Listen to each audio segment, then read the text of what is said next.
Hello, everybody. Welcome back to Between Two Pods. My name is Slade, your host as always. Today, I'm joined by Dave with Tales From The Backlog. Hey, man. How we doing? I'm doing great, man. Thank you so much for the invite.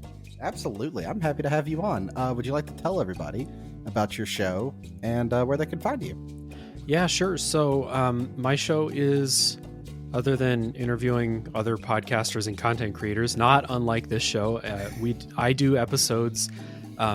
It's myself on every episode. I'm the only permanent host, and then every episode has a guest, and we do one game review per episode, and it's backlog games for the most part, with maybe a handful of new games every year. So not quite retro games, not quite new games, just whatever I feel like playing. And I guess the key thing I would like people to know about my show is that for the first hour or so of every episode, we go no spoilers, as deep as we can with no spoilers.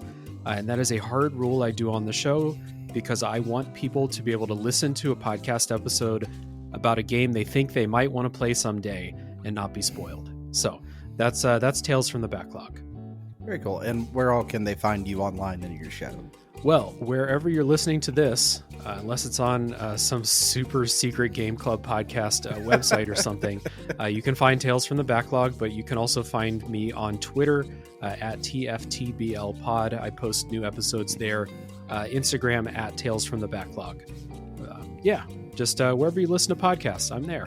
All right. I always say you can find us on the Sketchy Players is my normal go-to. Whatever one is the sketchiest, we're probably hanging out. Yep. So the soft roll is sending some questions, right? Yeah. What's your favorite game of all time? Because obviously, like us, you play a lot of things, so that's like a hefty question. And to not lead the witness, but I always say it's the first one that just popped in your head when I asked you that. Yeah. It's probably your actual favorite. I would say that it's Bloodborne, and it did just pop in my head first, but I also just really, really love that game. So I'm going to go with Bloodborne. Bloodborne is fantastic. That's my favorite of the Soul series, actually. Hell yeah. Yeah. Out of all of them, Bloodborne's, I don't know what it is about the combat. I just find it a bit more gratifying. Yeah, I think it's, I like the parry in addition to like the regular Souls combat sped up. Once you learn how to do the gun parrying in Bloodborne, it's almost unmatched as far as like satisfaction. One of my co-hosts, Tim, has the hunter's mark tattooed on his forearm. Nice. Not gonna lie, I've thought about it. Yeah. It's a pretty cool tattoo. The thing I found out later is that apparently Bloodborne gets some hate for the vial system, like the blood vial system.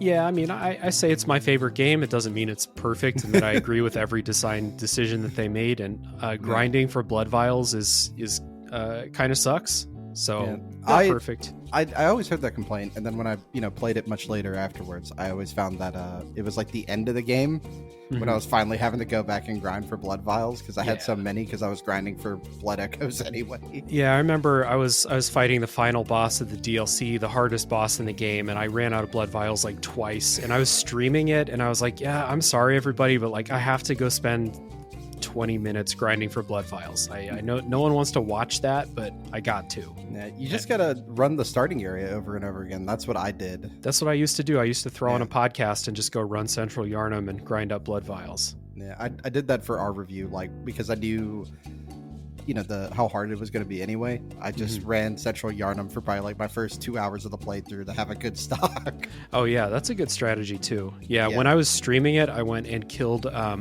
the pigs in the Nightmare in Murgo's Loft area, because you get a bunch of blood echoes from them. You just buy a bunch of blood vials. And I guess for a streaming audience, watching you forcibly fist some giant pigs is more entertaining. Did you have the same reaction the first time you ran across one of the pigs in the I don't know what it's called, but it's like the little sewer you run through underground in the beginning of the game? Yeah. Did you make a beeline straight and then fall down the ledge that's at the other end? It's just like a bottomless pit. Yeah, I know the edge you're talking about. I don't think I ran down the edge. I think I just got smashed up against the wall by the boar that's in there. That my first experience was falling off the bottomless pit. I got curious. I was like, oh, what's in the back? There's treasure in the back of these things. I know how video games work. And you just fall down. Well, there we go. We can start with an easy one. What I'd like to know is, why do you podcast? What brought this about for you?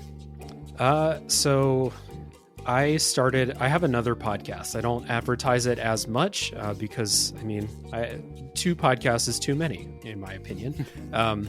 I have another podcast. It's called a Top 3 podcast, and that's been going longer than Tales from the Backlog.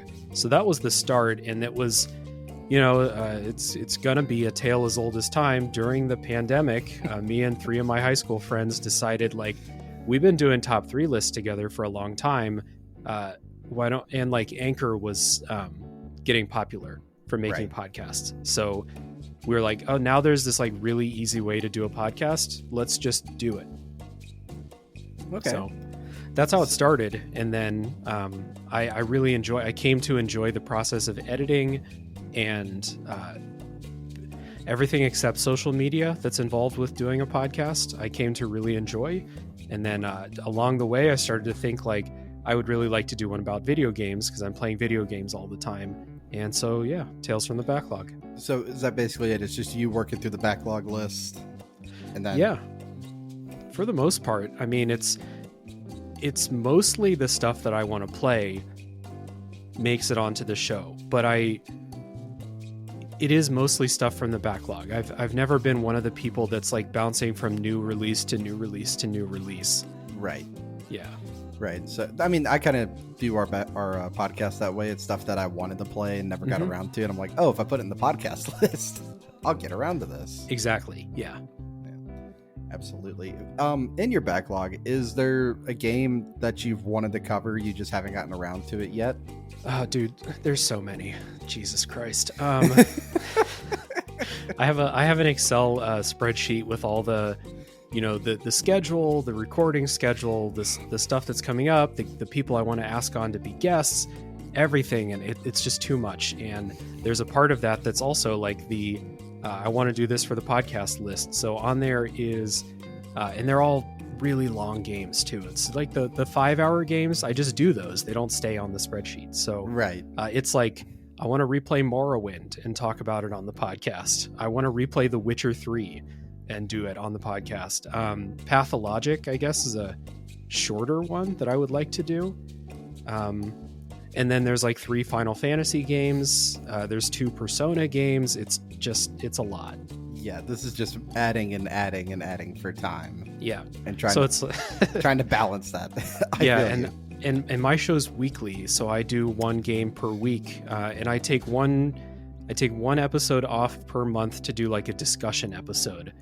But it's still 3 or 4 games a month, so it's no small task to just throw, oh yeah, I think I'll just do Persona 3 this month. It doesn't work that way. Yeah, it's only 60 hours. That's fine. Yeah, exactly. Yeah, that's why I'm kind of happy we're bi-weekly, but we're very far ahead of our schedule well, you found out when we started doing this. We found early on if we do that. Yeah, it makes things so much easier. Yeah, I'm 2 months ahead of recording schedule. It happened by accident when I first started the show, and I realized how awesome it was to not like record an episode and be like, I have to get this out in 3 days because my episodes are long. So I work to maintain that buffer. So like we understand each other. Yes. The Play Along podcast guys, to give a little peek behind their curtain, I did their episode for Tears of the Kingdom, but they talked about the Goron Village, and then like 2 days later it came out. That was a 2-hour episode. Yeah. And I'm like, oh god, I feel bad for y'all. Because I know the pain of it, you know? Exactly. Yeah. I don't think enough people appreciate the amount of time it actually takes to edit in a podcast. What would you say? So for you, how long does it take you to edit and like finish an hour of content? Well, so if it's this, there's not much editing behind it. I throw in the little background music, the intro, outro, make sure our voices are, audios match pretty well. And then it's listen to the episode, see if you have a cut request, I can cut something out. Yeah. So that's pretty straightforward. So it's actually around the same time of the episode, which is very fortunate. But if it's our main line, because we censor swear words, right? I always say double it. Yeah, because you're gonna be doing a lot of stopping. Oh, where was that swear word? Where do I need to put the censor beep in? So to me, if it's an hour episode of just regular Game Club, I would say 2 hours. Yep, I'd say conservatively an hour of audio takes an hour and a half to edit for me.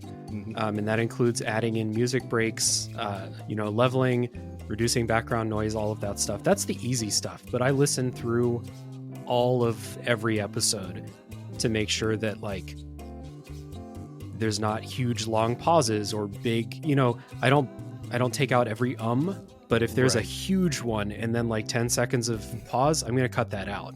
So I go through and listen to all of that. So yeah, easily an hour of content or an hour of audio takes an hour and a half to edit. Probably 2 hours, if I'm being honest.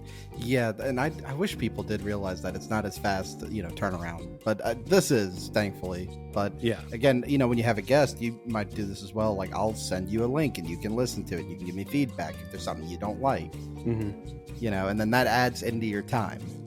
Yeah, it is a giant time. And then you add in social media and if you make graphics for your podcast, like I'm not good at making graphics. That takes me time to put those things together. So it is not something I thought about in the slightest. When I recorded the first episode of a Top 3 podcast, we hit stop recording and they were like, okay. So my other friends on the show were like, all right, when's the episode coming out? And I was like, oh, I have to, like, people were like burping and shit. I can't put this out the way it is. I have to literally learn how to edit software this week.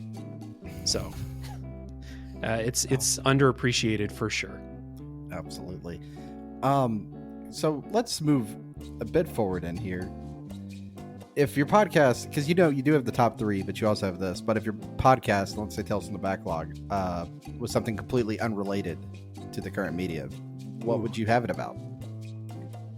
That's a good question. I don't really partake in a lot of other entertainment media.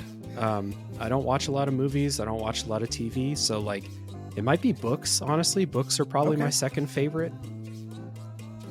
So you'd go with books instead.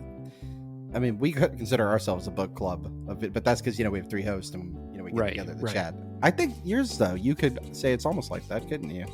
Kind of, except, I mean, it is me and a different guest coming together to kind of review the game together and talk about our experiences. So it's kind of like that, but I think for a book club, people need to know what's coming far enough in advance that they could feasibly play along. Right. And I might give people 2 months notice. Or I might give people 1 whole month notice of like what's coming up. And that's really only for people in my Discord server.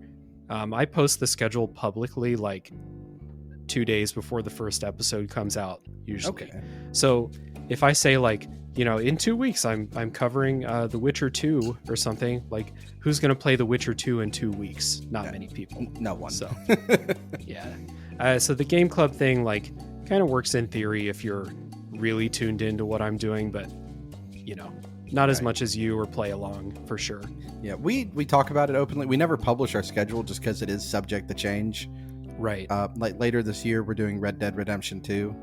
Yeah. But when it was put in the schedule, nobody looked at how long it was. So it got bumped down and some other things got shuffled forward. That's why we don't publish our list. But I mean, if you asked any of us, we could tell you what's coming up next or what we have. None of it's secretive. Right. Yeah. A fun one that I like to ask is, in your opinion, what is the current thing wrong with AAA gaming? All right. It would be kind of like hypocritical of me to like criticize AAA gaming's like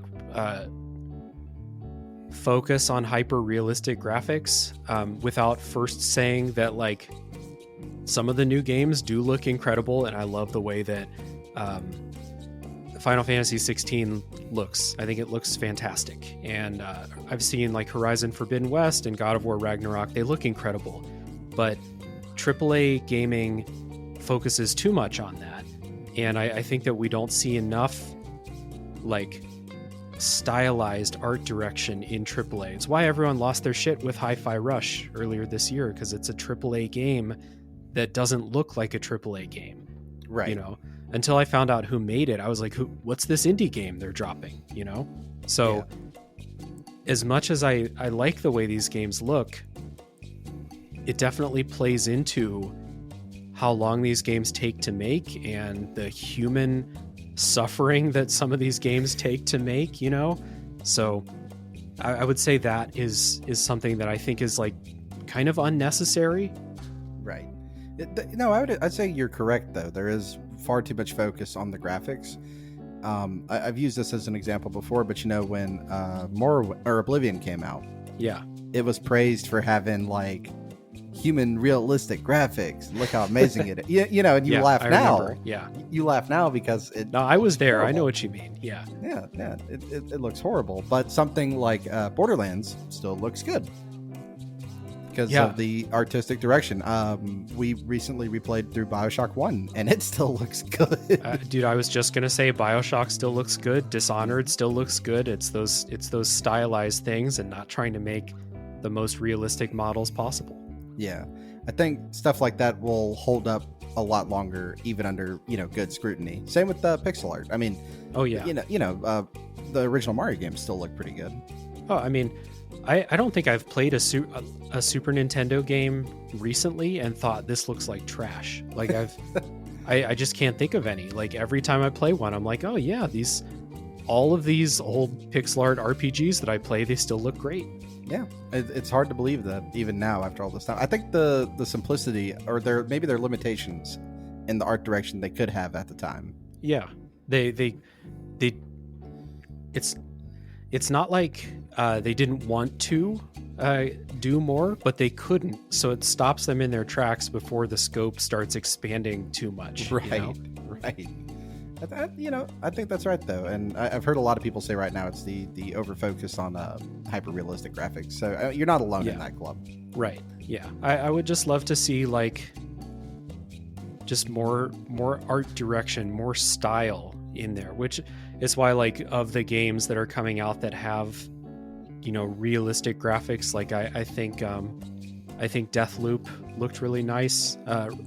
Parts of Redfall like had really cool art direction, Right. That game's horrible, but it looked nice for the most part, with like the artistic choices they made. If you look too close at the textures, they may not look great, but I don't really mind that a whole lot because I was looking at like the sky. There's a solar eclipse in the sky in that game. So right. That stuff stands out more than something that's just, realistic for realism's sake.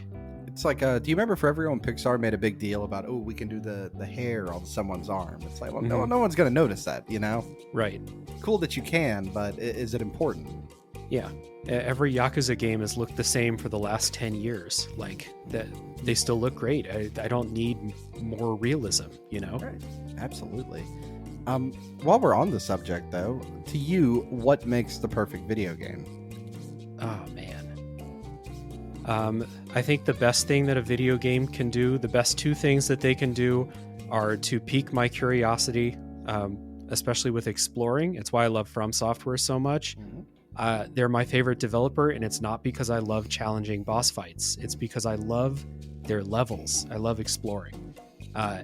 The other thing is if a game can weave gameplay mechanics and the fact that it's an interactive medium into its story, that is the ultimate. Okay. And one more. If a game sets up a bunch of stuff so that like if I have an idea and I try it and it works, like the game says yes more than it says no, put all those three things together, I think that's the perfect video game. So then are you enjoying Tears of the Kingdom right now? Oh man, that's a complicated question. I think Tears of the Kingdom is an incredible game, and I haven't played it in a couple weeks because I'm overwhelmed. But that's the thing. I think Tears of the Kingdom says yes a lot more than it probably should have. And especially with the way they let you fuse things together and kind of, I would say, a lot of freedom in what you can build. Oh, I think it's incredible. Like, I love how many options there are, and I love seeing the cool stuff that people do. I just, personally, right now, I think about all of the stuff that I want to do and have yet to do in that game, and I just decide to play other stuff. It's a little overwhelming.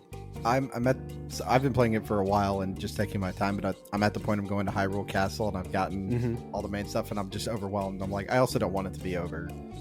So it's kind of sitting on the back burner a bit. Right. Yeah. Same here. I'll I'll pick it up and I'll play like an hour every week or two at this point. And if it's, if it takes me another year to beat the game, so be it. For us, this is our last game we're reviewing this year. So I just have to have it done by then. Okay, sweet. Yeah. From there, though, in the Tales of the Backlog, is there a game that you found out should have been left in your backlog? That the idea of what you've heard about it, right, and how highly praised it's been for years, you should have just not touched it because your opinion is nowhere near what it was praised. The first one for me that always comes to mind is Resident Evil 4. Right. I didn't play it when I was younger, and I played the original as an adult, and I could not stand it. Gotcha. Yeah, Resident Evil 4 came out of the backlog last year, and I loved it so much. So that one was a success. I think so. I've done, at the time of recording, I've done 85 episodes recorded, 85 games. There's only 2 that I came out, 3 now that I did Redfall. That should have stayed far away.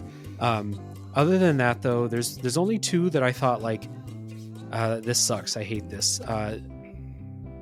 Eastward is an indie game. So like, it's not that like I had heard it was amazing for years and years. It's a pixel art indie game, kind of half inspired by Zelda, half inspired by Earthbound and stuff like that. Oh, and so every pixel art indie game that it's a common source of inspiration for sure. Absolutely. It was sold to me as having a deeply emotional story, and that nothing bad happens to anyone in that story. So I was very disappointed by that. But the one that I'd heard about for years and years and years that I played and I didn't like for the backlog was Mega Man X. I had a horrible time with that game. Yeah. Oh, no. I just finished playing Mega Man 2 a couple days ago, and I hated that too. I'm just not a fan of Mega Man. You know what? We'll agree to disagree between Resident Evil and Mega Man. Sure. Yeah. Fair enough. I didn't grow up playing Mega Man, and I didn't grow up playing a lot of retro games like that. I basically started playing games with Pokemon, and then like the N64 era onward. Okay. Even though I was old enough, I was old enough to have a Super Nintendo, but I just didn't have video games until I was older. So I didn't grow up with some of those design sensibilities from the age. The lives and continues and game overs and the game making themselves harder so it would take you longer to beat them, stuff like that. And I can't stand it. So Mega Man's just not for me. That's fair. A lot of that too is holdover from like the arcade days. Yeah, absolutely. Yeah. Right. So I'm in the hand-me-down generation. Mm-hmm. So I'm the youngest of like the cousins. So they had the NES, and it got its way down, and then eventually I got it. Yeah. And then they're like, oh yeah, you can't beat Mega Man. So I got bullied into playing it a bunch. So I have some rose-tinted nostalgia goggles for it. Yeah, I have the nostalgia goggles for my own stuff too. We all do. Yeah. So what is your favorite thing about podcasting? Couple things. Number one, the amount of like incredible creators that I've met doing it. And I'm sure that like most everyone you talk to says something to this effect, right? Because we all, we're in Liv's server for podcasters and stuff. So all of us, I think, feel the same way. The community of other podcasters that you've met that have become like true friends through the years doing this, that's been incredible. Some type of creative fulfillment, which for me is not something I had experience with before doing this. I've never been a very creative person. I don't make art. I don't make music. I consume. Okay. And so to create something and have people now, like I have a Patreon page, and I am kind of blown away by the amount of people that would pay me money each month for my product.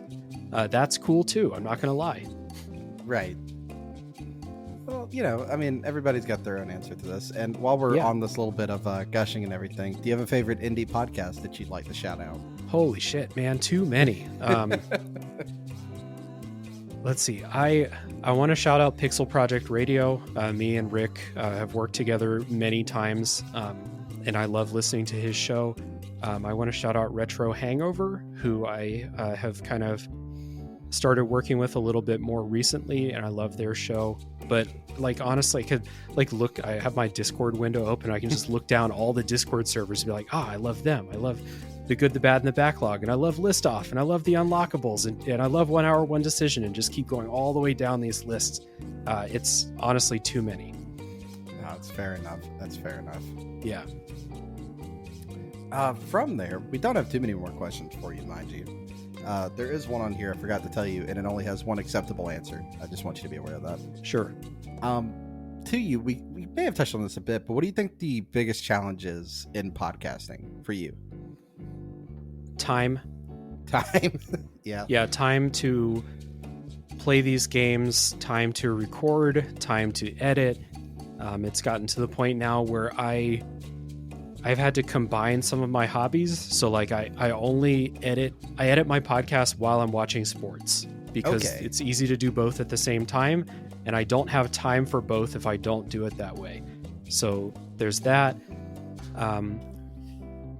Something that I wonder if I'm sure other people have had something like this, but keeping a healthy relationship with whoever you're keeping a relationship with, because podcasting is time consuming unless you do a half-hour show or something like that. So shout out to 1 Hour, 1 Decision. Those guys figured it out. I don't do a half-hour show. I do like a 2+ hour show once a week.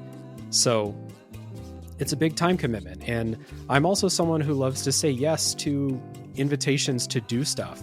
And I've had to, you and I, it took us a little while to get this going because I have to set hard limits for myself. Like, I can't record 3 podcasts a week. It's too many. I won't have time to give love to everyone in my life that needs love. So I gotta set limits for myself. And I think that other people have to have had some kind of experience with that too, you know? Yeah, I feel that. So like for me, when I'm editing, especially, I'll do like 30 minutes a day. Yeah. You know, and the only time in that doesn't count is when I'm just doing, the master setup with music and everything like that. Mm-hmm. And then from there, I'm like, when I hit that 30-minute mark, that's it for today. Yeah, that's pretty good. I like I said, I personally I probably would spend my night watching a basketball game. So I'm going to edit the podcast while I'm watching the game. Mm-hmm. When the game is over, if I'm not done with the show, I'll put it on hold until the next game. And that's been working out for me. That's good. That's good though. Absolutely. What is so far like the best game that you've covered? So not your favorite game of all time, but the best game you've covered on the podcast. Yeah, that's a tough one. Bloodborne. I did cover Bloodborne. I love that game. I think Disco Elysium is the best game I've covered. If Bloodborne's not my favorite game, Disco Elysium's a contender for sure. And I think that's a game that I did an episode. It was 3 hours and 45 minutes long. And I don't think we had very many complaints about the game at all. So I think that is an incredible work of art. And yeah, I feel pretty confident with that. I've said this a while back, but I feel like that's still a game that not enough people talk about, to be honest. I think people like us who maybe pay attention a bit more to the indie scene and everything. Mm-hmm. I just don't think you hear as much about it in the the larger conglomerate of people who talk about games. Yeah, it shouldn't be a hard sell, but I feel like it is kind of a hard sell for some people. If you start describing what the game is, it's like an old school RPG, with the isometric perspective and dice rolls and a bunch of stats and stuff like that. And there's no combat. Then people start being like, oh, what?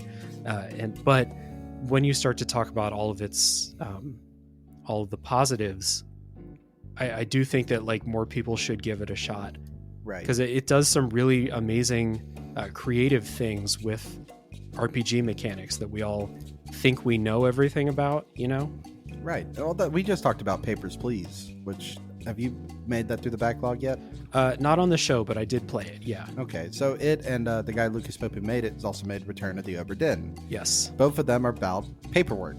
And it's how do you take the core concept, of paperwork and make it interesting? Yeah, Papers, Please is a lot harder sell than Obra Dinn. Obra Dinn's got a killer like elevator pitch, I think. But Papers, Please is like, yeah, you work in a booth at the border and you check people's passports. Yeah, that sounds fun, doesn't it? Yeah, you're just like, yeah, you just do this all day, and you send people off to the nice building with men with guns, and then you don't ever see them again. Sometimes you make mistakes and your family starves. That sounds fun, doesn't it? Yeah.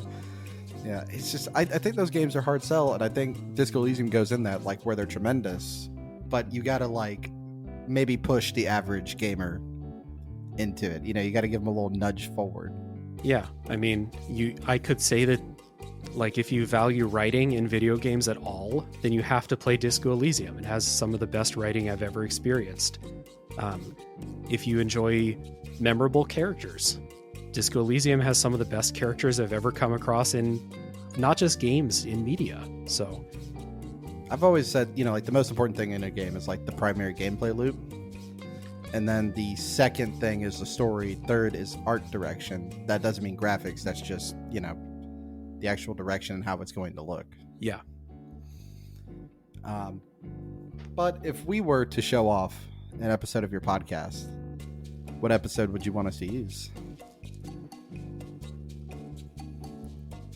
Let's see. So I do think my episode on Disco Elysium is really good. It was almost 4 hours long, though, so that is kind of a tough sell. I did that with Rick from Pixel Project Radio. So Okay. Shout out to Rick for bringing the A game on that episode. I think an episode that I would like to shout out, I really liked my recent episode on The Last of Us Part 2. That is a game that is extremely polarizing, and I'm very proud of the measured conversation that we had about all of the polarizing aspects of that game. Again, if you haven't played the game, my show, in that episode, we went an hour and a half with no spoilers. So, like, that's like a key thing. Tunic is another one. It's a game that people say, like, go in totally blind. Don't read anything about it. But, like, I think our episode did well in the non-spoiler part of talking about it and saving all, like, the good stuff you discover, you know, until the spoiler part. Yeah, we reviewed Tunic, and it was very positive for us. I get why they chose the mysterious language. I just wish they hadn't chosen the mysterious language for the manual that you're building as you go along. Yeah, the language didn't add a whole lot for me, personally. Maybe if they made it like some glyph symbols that you could, like, interpret a lot easier instead of a, you know, made up language. Sure, I think that could have worked, or just, you know, used a language. Yeah, I think that they wanted you to have that feeling of stranger in a strange land and Right. have other things guide your discovery instead of reading a signpost or something like that, you know? Right. All right, which is fair. And Yeah. that's a game. Oh, that's another one with the great art direction, like we've talked about. Yeah, It's going to look absolutely. good for a very long time. Yep. So this question here has only one correct answer. All others are wrong. Best soundtrack. See, I just listened to your episode with Play Along, so I know the answer today. So before I say the correct answer, the one that you're waiting for, I'm going to say Metal Gear Rising: Revengeance has a kick-ass soundtrack, and I love it. You haven't heard our review of that game? I have not. No. That's another. I couldn't stand it. Oh, I love that game so much. But Persona 5 does have an incredible soundtrack. I have no disagreement about that. If someone is like, that's my favorite video game soundtrack of all time, I'm like, yeah, that makes a lot of sense. It Yep. rules. Yeah, I just do that because it is, you know, mine. But, like, Yeah. I mean, Bloodborne's got a beautiful soundtrack, though. Let's be honest. It It's does. like boss fight music is tremendous. Some of it, yeah. Some of the From Software boss fight music especially all sounds the same to me, especially the Dark Souls soundtracks. Bloodborne has a bit more identity to it, I think. Thinking about stuff like Ludwig, Yeah, and yeah. I'm about to say Ludwig is definitely a memorable soundtrack.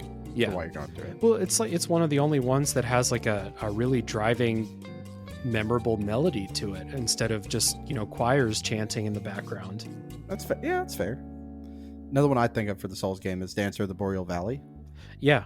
Again, another. it's another one it's different from all the chanting choirs and Yes. Loud ha ha ha ha like those soundtracks, you know? Have you ever heard a Souls game being described as like a rhythm game?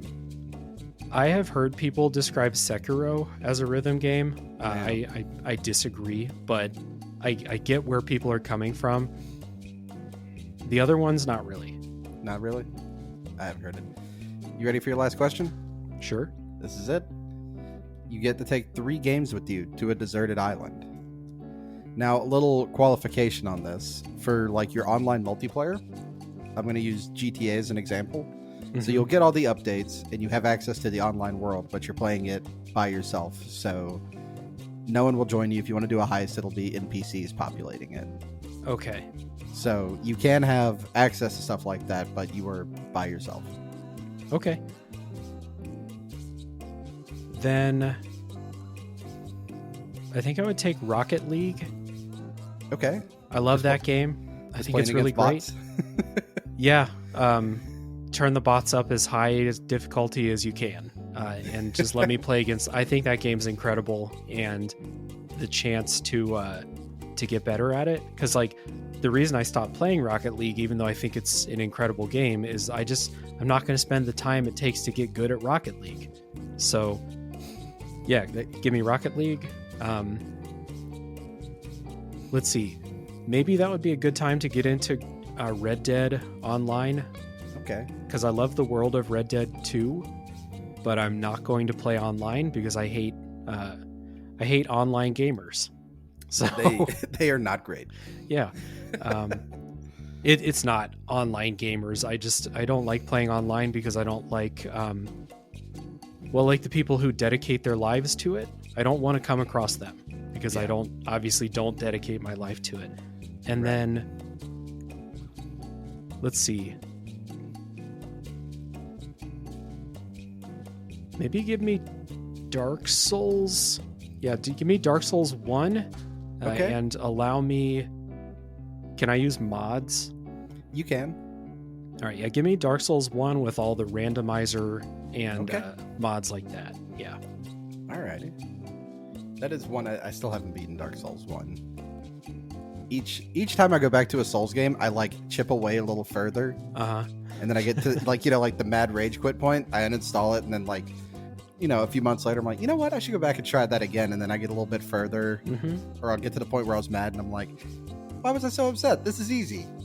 Yeah, that happens to me a lot, and it taught me a valuable lesson when playing Mega Man or Cuphead or Souls games or anything with those like really difficult encounters.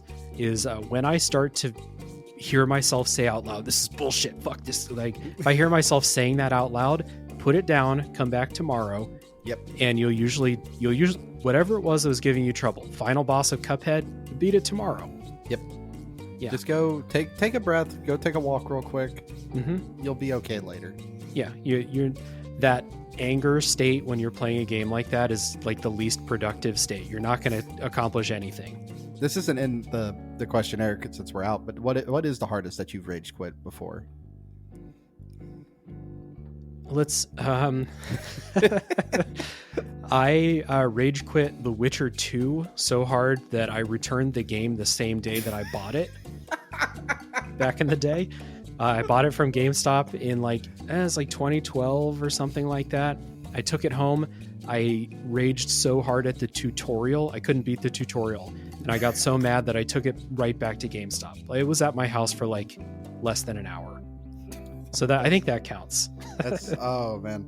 I used to play a lot of. I was that guy for a while who did all like multiplayer stuff, and it was Rainbow Six Siege. And I've told the story on the podcast, but we were playing in ranked, and I hit my desk here hard enough that it reset my computer. That's a sign from the universe. Like, bro, you gotta chill. We're turning your computer off. Everybody thought I'd actually just Alt F4 the game and just quit, and then I typing that message just said you need to go chill for a few minutes. Yep. Yeah. Having to explain that in a Discord of why I just dipped out. Yeah. I don't think I've thrown a controller or anything like that since I was a kid, and I threw a Game Boy. 'Cause I think I missed a Pokemon or something like that, and threw a Game Boy and broke it. I don't think I've thrown a controller since then. Yeah, it is something as you get older, because I think you really start to appreciate how much money they cost when you're buying your own. Yeah, PS5 controller costs $70. I can't break that. No, it's far too much money. Yeah. Or I'm playing games on my Switch more often than not, and I'm like, what, am I going to throw my Switch across the room? You know? That was my first thought when I saw Dark Souls on Switch. Yeah. I was like, oh, good Lord, they're just wanting to buy new Switches for people. Exactly. Trying to get people to upgrade to those OLEDs. Hey, the OLED's a good upgrade now. It's nice. I like it a lot. It is very nice. It's a very nice upgrade. Well, Dave, that's all I got for you, man. So here's the fun part of Between Two Pods, where the AMA gets flipped. Okay. And now you get to ask me whatever you'd like to. Ooh, I didn't know this was coming. Well, all right. So what's your favorite part of doing these Between Two Pods episodes besides, meeting new people? What else is there? Well, that really is the whole point of it, but it's to get a different perspective on games, or maybe something I wouldn't normally think about, right? Mm-hmm. And then, I'd say that's really it, though. But also discovering a podcast that maybe I'm not 100% familiar with. Yeah. You only have so much time in a day to listen to different podcasts and everything, and I get to learn a little something. Hopefully, y'all get to learn a little something, and everybody's happy.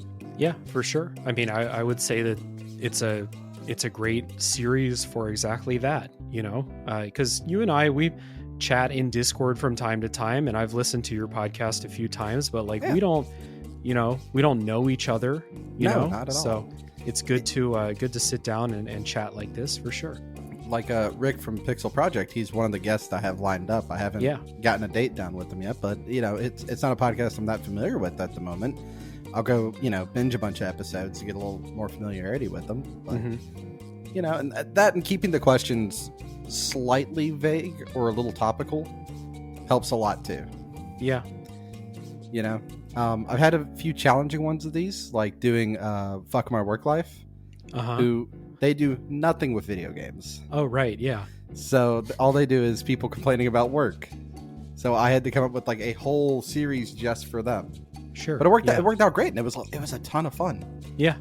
That's we have our community of video games podcasters, but there's so many people outside of this sphere that it's kind of hard, because I do every episode of my show is with a guest too. So I'm mostly having new people on. There's people that come back, of course, but it's hard for me to find people outside of the circle of video games podcast, because it might be like, I think this person does a cool podcast about movies, but I don't know if they play video games like I do, Right. I have one I'm trying to line up with, while Talking Smack. They do superheroes, movies, comics, and animation. Mm-hmm. I've been on there to talk about anime a few times. They do games occasionally, but it's not like a big focus. So again, for them, I'm going to have a whole new list of questions. Yeah. Yeah, it's a good series. So you guys do this. Eric from the Unlockables used to do episodes like this. I'm not sure if he's still planning on doing them. Your Friendly Neighborhood Gamers is still doing episodes like this. Yeah. So, I mean, I love listening to these episodes where people just get to talk about themselves, and I get to learn about them a little bit more as people. Because of the shows that I listen to, I know their gaming tastes, Right. But it's good to hear, even if you're still kind of talking about video games, it's good to hear a different, a little bit of a different side of people. It might also it kind of gives you like a little more insight too, right?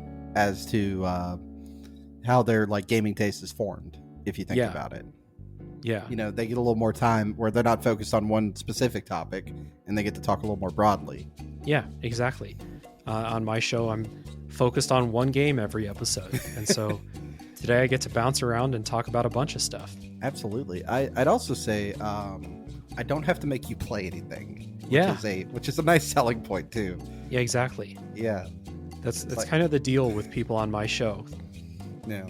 It's just come on, I'm going to ask you some questions, and then you get to ask me questions. And I always leave that part out, though, because I kind of like it to be a surprise. Yeah, to see what questions people come up with. Yeah. Yeah. Yeah, it's a little more fun to put you on your toes. It's the same reason I don't send anybody the questions. Right. prior. Who was the best reverse AMA guest on the show? Who's asked you the best questions? I don't know if I've had like the best for that. We did one called Between One Pod where it was just me and one of my co-hosts because he was the only one who hadn't answered this. One of them does a movie podcast, so I had him and his movie co-host on to talk about it. But our other co-host just was asking me the same questions that I had asked him because he has access to all my questions in our private Discord. Yeah, so it was just a little Uno reverse card, and I hate to say it's my own questions, but I thought that was kind of neat. Yeah. Let's see what else I got for you. What's your? You gave one example, but what's another game that should have been left in the backlog? Another game that should have been left in the backlog. I'm gonna go look at our score sheet. You know what? I had to play Duke Nukem Forever. Everyone knows that game sucks. I'm sorry that happened to you. We gave that just a good shin kicking for a while. Hunt Down the Freeman. I don't know if you know about this game. No. It's a Half-Life spin-off game. Okay. And it's the reason why Steam Greenlight doesn't exist anymore, to give you an idea of how poor it is, because they use bots to bully it through the system. Oh, gotcha. Yeah. Pokemon Snap. That's another one. Keep it in your memory. I'm talking about the 64 one, obviously. Keep that in your memories, kind of thing. Gotcha. All right. What's the reverse? What's a game that you had coming on the show that you thought you were going to hate, but you ended up liking? Ooh, that's a good one.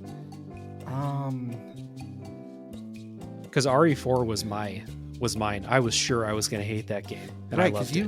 You don't do horror games, right? I'm getting better, but generally it wasn't the horror games. It was the fact that you can't move and shoot. I thought that was stupid, and I thought I was going to hate it. And then I played it, and I was like, oh yeah, the game designers designed it around the fact you can't move and shoot. Of course. Yeah. Well, when I was younger, I used to actually shoot competitively. Okay. So for me, it just kind of made sense. You know, when I was younger, I thought Call of Duty was dumb that you're running around and shooting because I'm like, that's not how this works whatsoever. Shooting a sniper rifle at full sprint. Yeah. Right. Make a whole lot of sense. You stop, you line up, and then you pull the trigger. That, to me, makes sense. I'd actually say it's The Wolf Among Us, to be honest. Oh, cool. So, which is, I'm not one for, what I kind of had in my head, Disney fairy tale kind of stuff. Yeah. Never my thing, but the story that's actually there is really, really good. And I mean, Telltale really knocked it out of the park. I should have known better with as much as I like the Telltale's The Walking Dead. Mm-hmm. I should have known that I was going to have a good time with it. But I also kind of remember it at the same time when they were just making a series about everything they could. Yeah, I didn't play The Walking Dead. I played the Telltale Game of Thrones game, and I thought it was terrible. It was just boring. So yeah, but I never played The Wolf Among Us because people always told me it's not finished and it's never going to be finished. So well, they're about to do The Wolf Among Us 2. Exactly. Finally. Yeah. I would say do The Walking Dead, just the first season of it. It's a full and complete story, to be honest with you. That's good. I stayed away from that one, even though I heard it's good, because I hate the Walking Dead TV show. Okay, well, it only has one character from the TV show, to be honest. Yeah. Well, I mean, even the people who played the Telltale game and watched the show, they're like, the Telltale game's incredible, and the show is kind of trashy, but I've been watching it too long. I can't stop now. It's one of those shows. It's like Grey's Anatomy, right? Yeah. What? That's on season 20 or whatever now? Yeah. Lost season 6. We were all like, we're here. We've been here. We have to finish it. It's too much. It's too much. What's on your wish list for the show? For the show, right now we don't have too much filled out in the list at the moment. To give our listeners a little peek behind the curtain, I suppose, we're doing. Eventually, I want us to get through all the Gears of War series. Okay. I grew up playing that on the 360 with my friends in middle school and high school, and I have really good memories of the co-op, but having to play it by myself is a bit of a different experience. To be nice, because the AI in those games is not good. Doing stuff your that, teammate AI. Yeah, Gotcha. The team AI is not great. Doing stuff like that. I'm getting the guys through the rest of the Half-Life series. But my dream game to really do would be to get us to play Half-Life Alyx, which is a VR title. Yeah. Or just to do some VR stuff in general. But that, VR is expensive and it is still niche. Mm-hmm. As popular as it has become, without denying that. Yeah, I can't say, hey, Joey, buy this $1,000 headset. And... Exactly. So you can play one game for the podcast. Right. Yeah. Right. Well, the game comes with it. Well, there you go. Yeah.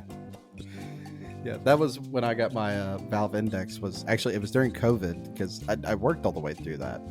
Mm-hmm. So I got what did they call it? The stimulus check or whatever? Oh, yeah. So that went in my bank account and I was working anyway because I've been an essential worker the whole time. So I just I bought a $1,000 VR headset. I'm sure that's where they meant the money to go, but I didn't really care. Instead of reinvesting it into your community. Yeah. I said, here you go, Valve, take my money and send me a VR headset so I can escape from the world for a while everything's closed. That's fine. I mean, I got those stimulus checks too, and I wasn't even living in the US. Oh, really? Everyone who filed taxes got those checks. So right. Even if you don't live in the US, you have to file US taxes. So I got the checks too. So I'm sure I spent a lot of it on video games. Yep. Yeah. Yeah.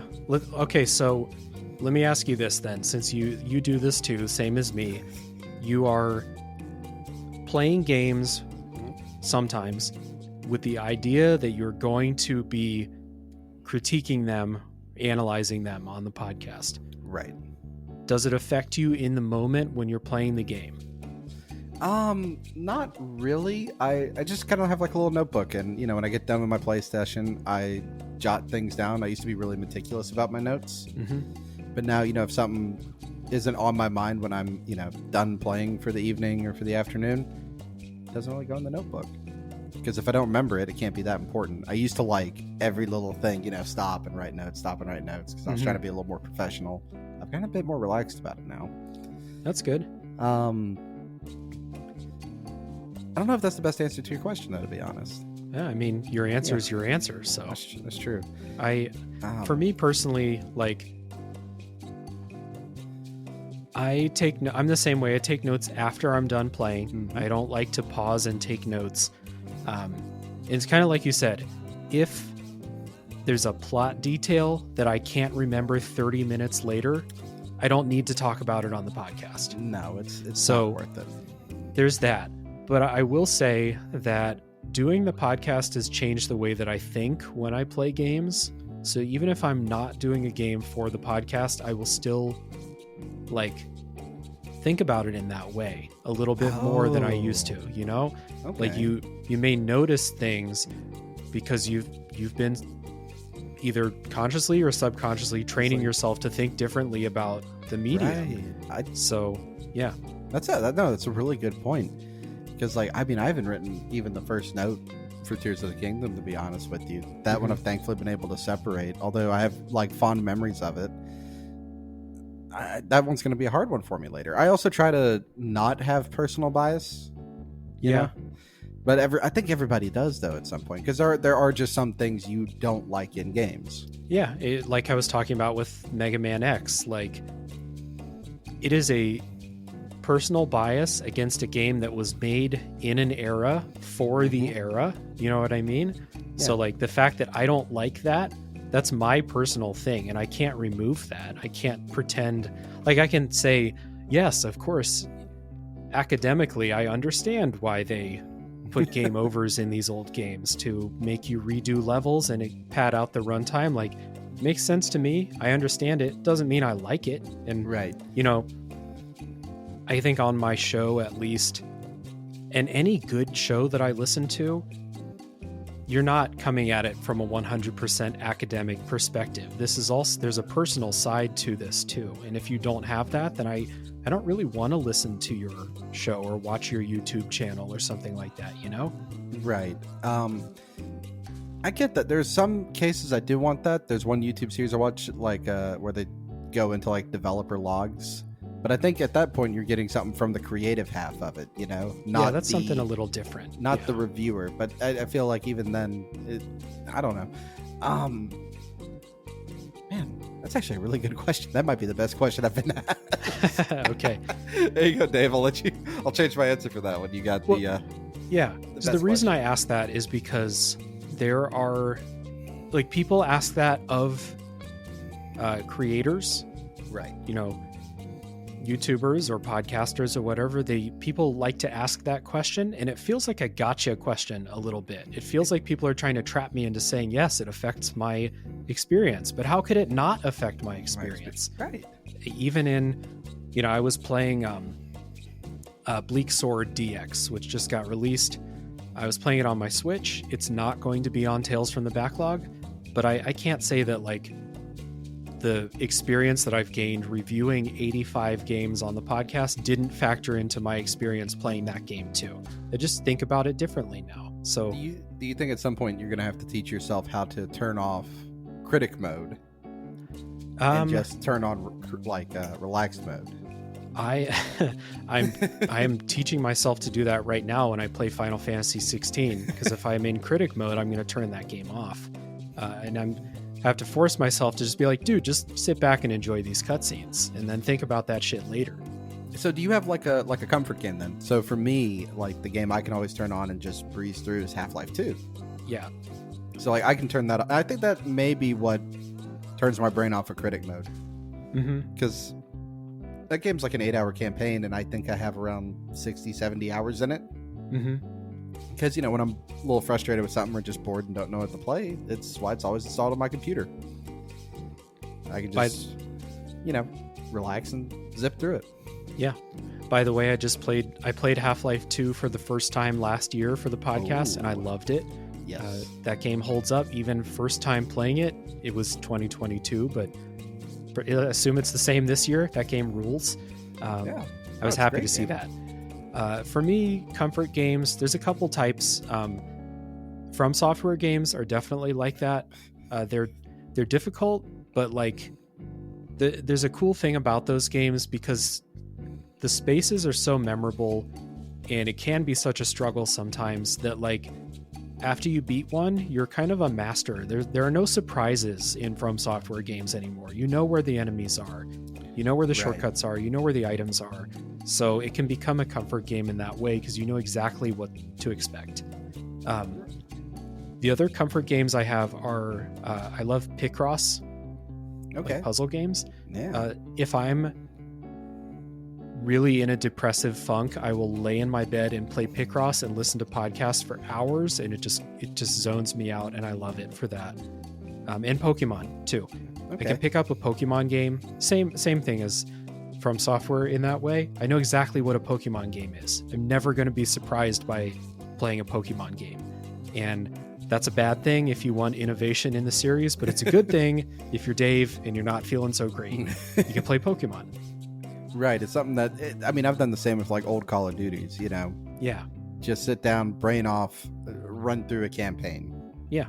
You know? And I think it's important to have those kind of games. I think that may be what keeps me from staying in reviewer mode all the time. Because I'll go back and do that kind of thing for maybe a reset. Yeah, and maybe I should clarify, like, so if I have that, like, I'm not always in reviewer mode, but I do think that I have forever changed the way that I think about video games. Right. So, like, if I'm playing a game that I know will never go on the podcast, like I booted up Forza, whatever the open world one is, Horizon or something like that. Isn't that right? Yeah. I think it's Horizon. Yeah, the newer one that's on Game Pass. I booted that up. I was like, I'm never going to do a podcast about this game. I'm just going to drive a car for a while and, you know, take it off some jumps and wreck it and have a good time. And I wasn't in reviewer mode, but I was, you know, I just think about games differently now. So yeah.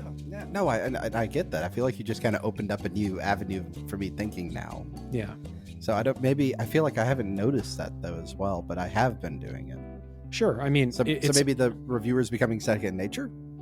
Kind of, but I think it's only natural if you consume a certain type of media a lot and you think about it in any critical way, then more experience doing that will help you think about it in a new way. You don't have to do a movie review podcast or write movie reviews to start to appreciate movies more, tricks that people make when making movies, as you get older and watch more, I think you're naturally going to do that. So, yeah. Okay. That's a fair enough thing. Dave, do you have any more questions you'd like to ask me? The floor is yours, my man.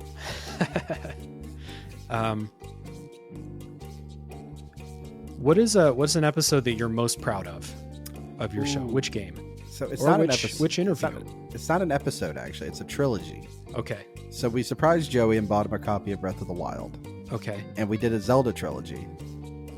So we did A Link to the Past, okay, Ocarina of Time, ooh, and Breath of the Wild as back-to-back reviews. Ooh. Right, so that's a lot of Zelda to get through. Yeah, that's like the Triforce of Zelda games. So that was the thought behind it, right? Mm-hmm. And actually, here's a question for you. Which one of those do you think? How do you think the ranking of them was? Oh, so here's a little top 3 for you. Yeah, how do you think they did? My personal ranking: Breath of the Wild #1 by a lot. Ocarina of Time is #2. That was my favorite game of all time when I was a kid, and it's not my favorite game of all time now. I'm not like mad at it or anything. It's just, taste change.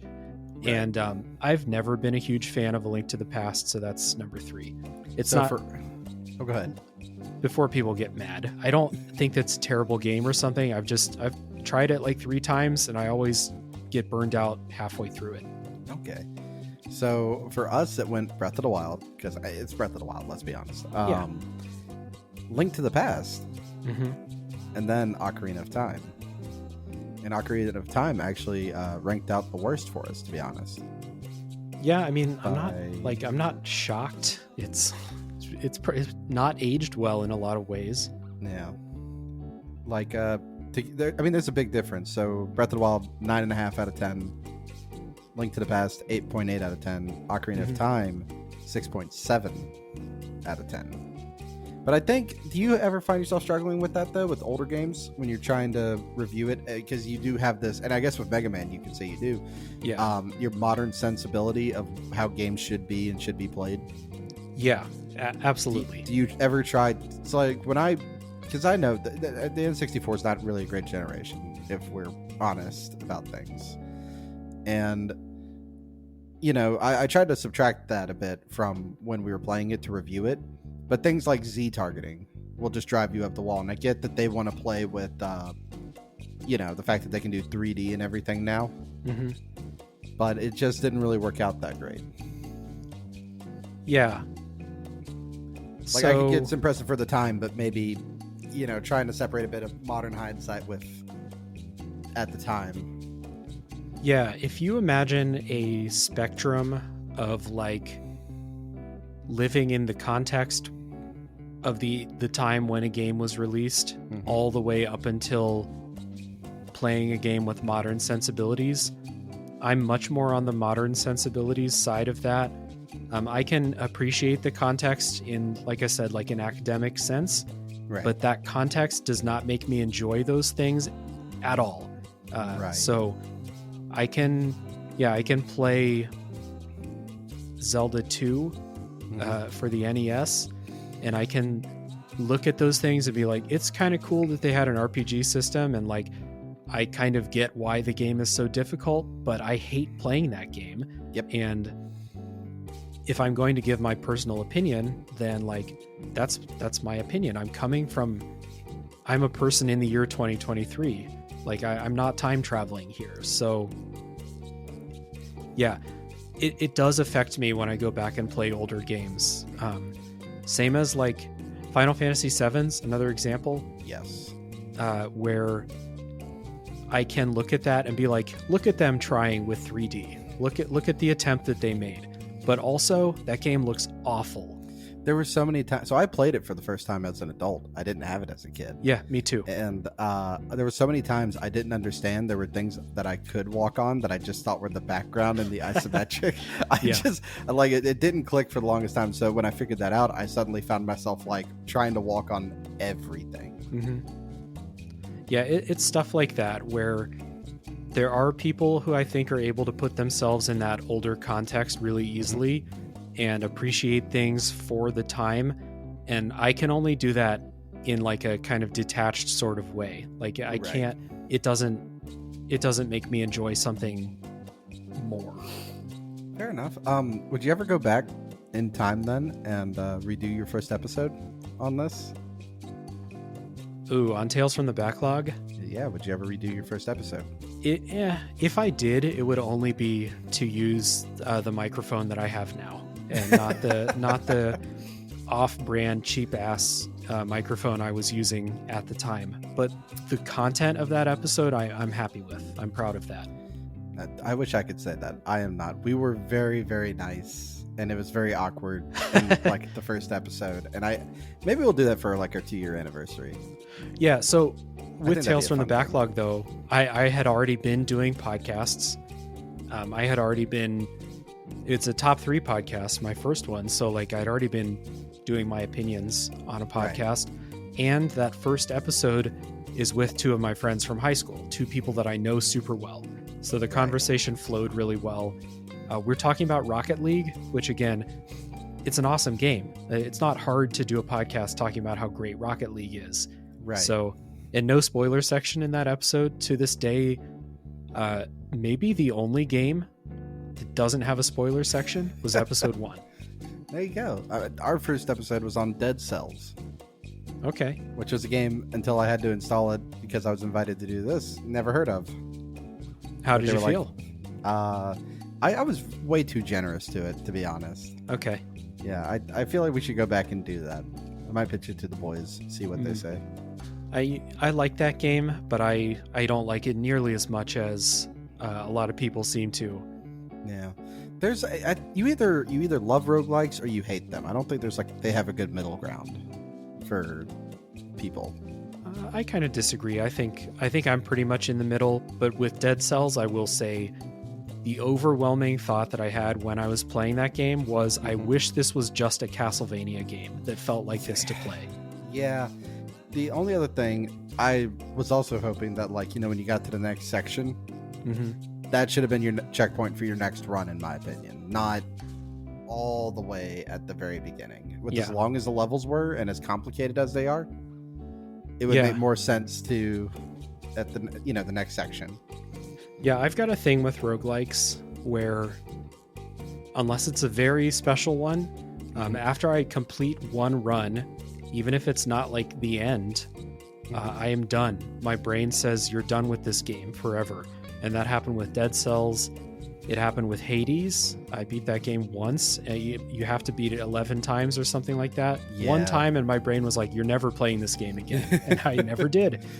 So it takes a really special one, like Slay the Spire and Monster Train, stuff like that, for me to actually keep playing.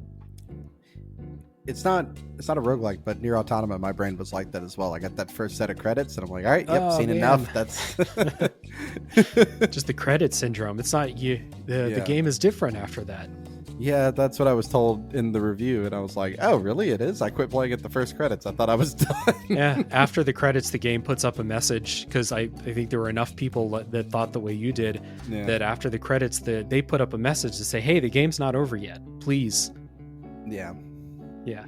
Yeah, I had no idea. And I felt really bad because it was a guest episode as well. That made it. Oh, no. Yeah, the guest had chosen it, and I had no idea. Then you should not play the first Nier game because it is actually playing the same events over and over again. Lovely. Lovely. Yeah. Well, Dave, if you have nothing else, or do you? No, I'm satisfied. If you're satisfied, I am too, man. One more time, please tell everybody about your show and where they can find you. Yeah, so again, Tales from the Backlog is a Backlog Games review show. Every week is a different game, and then once a month we have discussion episodes. Some recent episodes, let's see, if you're listening to this in August, then in July there was Eco, there was Final Fantasy VI, there was there's an episode about game remakes, a discussion episode, and then Baldur's Gate 2. That was the July schedule. So Backlog Games, that was a very heavy backlog retro month in July. Not always like that. So again, every episode is no spoilers for as long as we can. Then we say get out if you don't want spoilers, and then we do like the full spoiler blow up after that. So every episode in the show notes has a timestamp. I really want people to listen to podcasts about games they've never played and not worry. So that's my show. Well, there we go. Dave, thank you so much for coming on. Yeah, thank you so much for the invite. This has been awesome. Absolutely. I'll tell you what, add to your backlog, Black Mesa. It's the predecessor, the remade predecessor to Half-Life 2, since you liked it so much. Dude, it's on my Steam wish list, and as we're talking, the sale's still going on, so I'll throw that in the cart. It's really good. It is. I played it when it was in the beta and the alpha for the longest time, so it's definitely good, because the original one graphically doesn't hold up, and it has a lot of where do I go syndrome, right, that a lot of older PC games had. Not to start up a whole new podcast episode, but I do think it's really cool, if I'm not mistaken, that Valve saw that and we're like, hey, we're just going to pay you to make this and make it good. Yeah, because they were going to work on it, but then they saw that and were like, never mind. Exactly. Hey, they're doing a good job. We'll just pay them. So that's cool. I'll definitely buy that. Yeah, it's a lot of fun. Add it to your backlog, man. It's worth the playing through. And then you can see why everybody loves Gordon so much. Oh, yeah, exactly. That was one of the things in my episode. I was like, why are people acting like Michael Jordan just walked in the room? All right. Well, thank you very much, guys. We'll see y'all in the next episode.